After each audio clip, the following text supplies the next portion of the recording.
ಬಾಯಾರಿಕೆಯ ಹೆಜ್ಜೆ.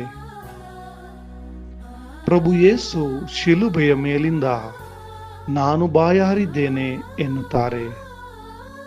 ಪ್ರಿಯರೇ, ನಾವು ಶಾರೀರಿಕವಾಗಿ ದಾಹಗೊಂಡಾಗ ನೀರು, ತಂಪು ಪಾನೀಯಗಳನ್ನು ಸೇವಿಸಿ ನಮ್ಮ ಬಾಯಾರಿಕೆಯನ್ನ ನೀಗಿಸಿಕೊಳ್ಳುತ್ತೇವೆ.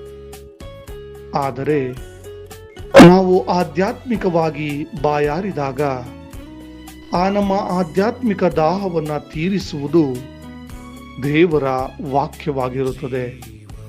ಹೀಗಿರಲಾಗಿ ನಮ್ಮ ಜೀವನದಲ್ಲಿ ದೇವರ ವಾಕ್ಯಕ್ಕೆ ಎಷ್ಟು ಪ್ರಾಮುಖ್ಯತೆಯನ್ನ ನೀಡುತ್ತೇವೆ.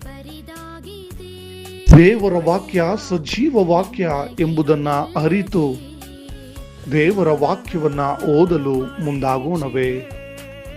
ಪ್ರತಿನಿತ್ಯ ನಾನು ದೇವರ ವಾಕ್ಯವನ್ನ ಓದುತ್ತೇನೆ ಎಂಬ ನಿರ್ಧಾರವನ್ನ ಕೈಗೊಂಡು ದೇವರ ವಾಕ್ಯವೇ ನನಗೆ ತೃಪ್ತಿ ನೀಡುವಂತಹ ಒಂದು ಬಾಯಾರಿಕೆಯನ್ನ ಹೋಗಿಸುವಂತಹ ಪಾನ ಎಂಬುದಾಗಿ ನಮ್ಮ ಆಧ್ಯಾತ್ಮಿಕ ಜೀವನಕ್ಕೆ ಅರಿತು ದೇವರ ವಾಕ್ಯವನ್ನ ಓದಲು ಪ್ರಾರಂಭಿಸೋಣವೇ?